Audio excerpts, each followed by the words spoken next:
Bismillahirrahmanirrahim. Qalal mu'alif rahimakumullah nafa'ana bi'ulum fidraini amin. Kaifiyatu tatiru minan najasah at-tatiru minan najasati al-mughaladati wa ya najasatul kalbi wal khinzir wa adilla tataru ila idahu silat sab amaratin ihdahuna biturab sawa'um kanat. Iku wis bener sawa'un kanat najasatu ainiyatan am hukmiyatan wa sawa'un kanat ala thawbin aw badanin aw makanin wa dalilu dhalika hadithu wuluhul kalb alladhi marad dhikruhu at-tadhiru min najasatil mukhafafati wa hiya baulu sabi alladhi lam yat'am illa laban wa dinajasata turubi rasil ma'i alaiha hatta ya ummu harras sawa'un kanat ainiyatan am sarat hukmiyatan wa sawa'un kanat alal jismi aw thawbi awil makan at-tadhiru minan najasati al mutawasitati wa hiya najasatu ma'adal kal ila akhirih. Fikih yaitu fikih manhaj. Yang selanjutnya adalah kita bahas masalah kaifiyatu tadhir minan najasah. Lah, setelah pertemuan sebelumnya yang kita bahas itu adalah bermacam-macam najis. Lah, sekarang yang kita bahas itu adalah bagaimana cara kita mensucikan yaitu dari najis. Nah, najis ada bermacam-macam. Tentunya di sini cara mensucikan najis juga berbeda-beda. Yang pertama ada najis mughaladah. Bagaimana cara kita mensucikan najis mughaladah? Nah, najis mughaladah itu adalah najis anjing dan najis babi. Lah, ini tidak bisa cara mensucikannya yaitu dengan cara yaitu dibasuh sampai 7 kali.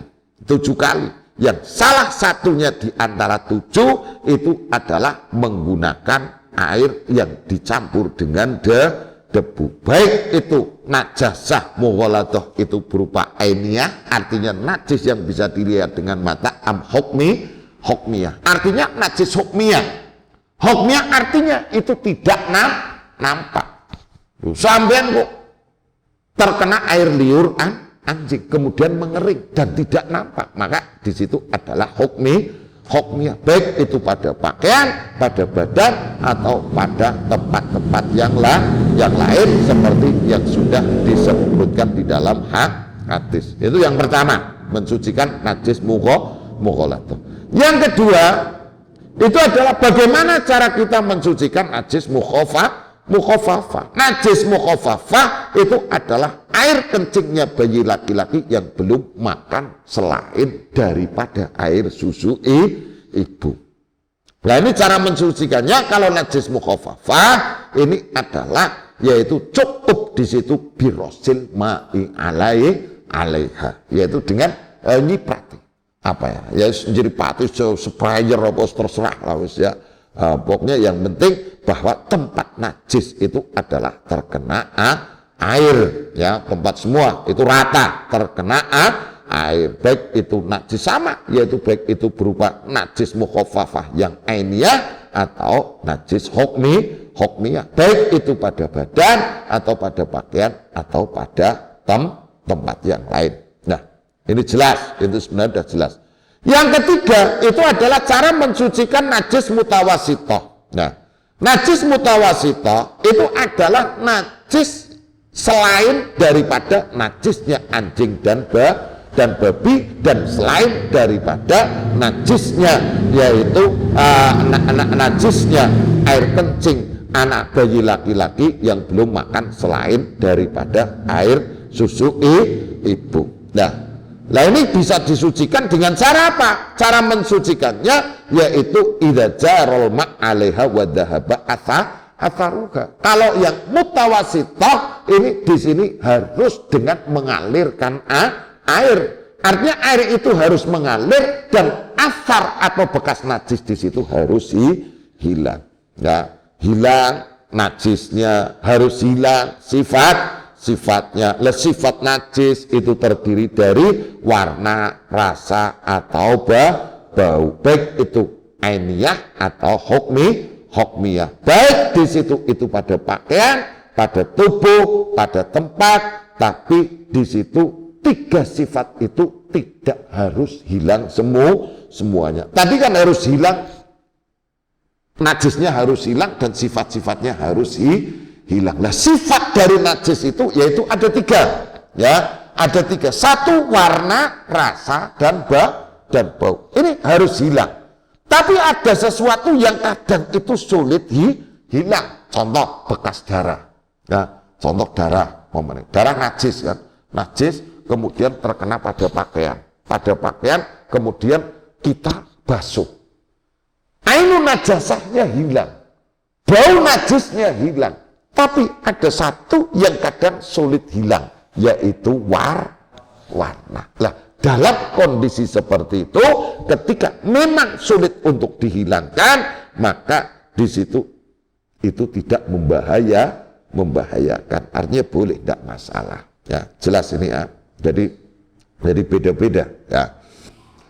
Tadiru juludul maitati ghairil kalbi wal khinzir wa yataru jildul hayawani ghairil kalbi wal khinzir bitibak wa dibahu nas'u tubatil jilti alladhi yafsuduhu ibqa'uha bimadatin lada'atin harrifatin bihaitsu law nuqi'a fil ma'i lam yu'ad ilaihi natnu wal fasad. Ya, tidak saya bacakan semuanya, langsung pada penjelasan karena bacakan semua itu nanti memakan waktu. Mensucikan kulit-kulit bangkai selain daripada kalab wal khinzir. Lah, berarti kulit-kulit bangkai ini harus, bangkai itu adalah binatang yang mati tanpa melalui sembelian syariat. Berarti dikatakan bangkai. Ya, harus dipahami jelas bangkai. Berarti mensucikan kulit-kulit bangkai selain daripada anjing dan babi. Kulit bangkai berarti sampai menangi batang luwak kok apik, kulite terus disucikan, bisa nggak? Bisa ya. Sampean menangi ular kok kulite apik, sampean punya keahlian ya, terus sampean keleti kulitnya kemudian dijadikan sebagai dompet atau kebutuhan yang lain, bisa nggak? Bisa ya. Kayak zaman dulu beduk, mamanya harus beli belulang sapi kok mahal. Lo tahu-tahu kok tetangga kita sapinya mati. Ya udah, kita keleti, kita samak, boleh nggak? Boleh. Tapi dengan cara-cara yang sudah ditentukan. Lo terus mamane lo sajadah, sajadah wis ora keren, keken tunggale. Mamane. Sehingga mamane sampean punya kain gawe sajadah nganggo kulit luwak. Kulit luwak bisa tembok koleti bisa sama, boleh. Artinya bahwa kulit bangkai, bangkai iki lho sing dibahas bangkai. Artinya mafhumnya apalagi kok sing kudu bangkai. Mafhumnya kan seperti itu. Ketika bangkai, kulit bangkai selain daripada bangkai anjing dan babi ini bisa menjadi suci, apalagi kok yang tidak bangkai. Artinya binatang yang disembelih yang tidak bangkai berarti binatang yang disembelih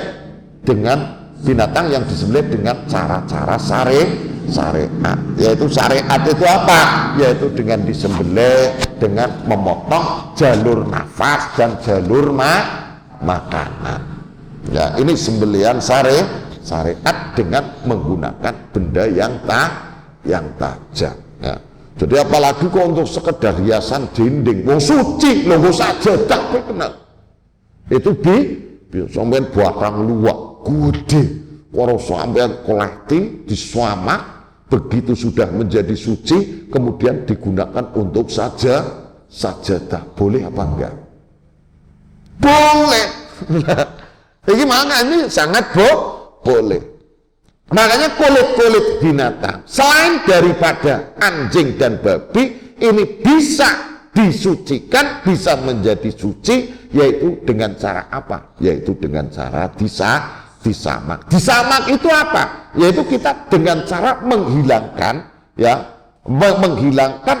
apa?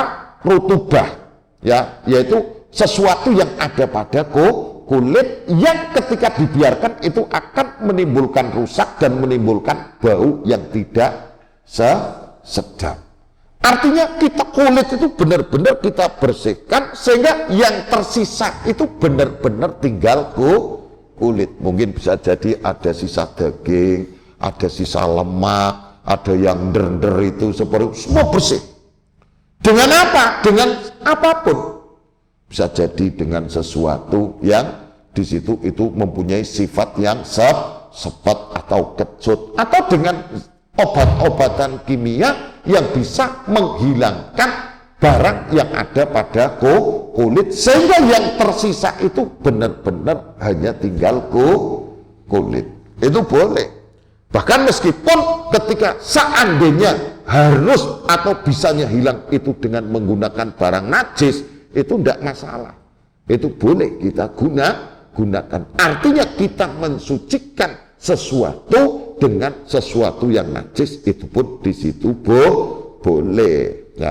Nah, sehingga ketika benar-benar bersih, kemudian yang tersisa tinggal kulit. Nah, makanya sebagai standar, maka ketika sudah dinyatakan bersih, kita celupkan ke air, kok ternyata sudah benar-benar tidak kembali, tidak ada yang berubah, artinya benar-benar yang tersisa tinggal kulit, ya maka itu sudah beres. Lah, ini didasarkan bahwa dawai Nabi sabda Nabi Shallallahu Alaihi Wasallam, idza dubiqal ihab faqatahu tahura. Ketika kulit binatang itu sudah disamak, maka di situ hukumnya menjadi suci. Dan lah, hanya saja ketika setelah disamak, selesai disamak, itu wajib kulit itu dibasuh. Ya, ketika tadi menyamaknya itu adalah ketika dengan menggunakan barang najis atau dengan barang-barang yang berkemungkinan di situ akan bertemu dengan bersentuhan dengan barang-barang najis. Ya, itu harus ketika jelas nyata-nyata mensucikannya dengan barang najis, maka secara otomatis setelah disamak itu wajib dibasuh, maka akan menjadi suci. Sampeyan kok rebana, seneng rebananan, bingung cari kulit binatang apa yang pas. Karena rebana mungkin kecil, ya untuk kambing itu terlalu tebal, ya untuk kelinci juga sulit, mungkin ganti. Ternyata kulit tikus itu menghasilkan suara yang lebih jos, lebih.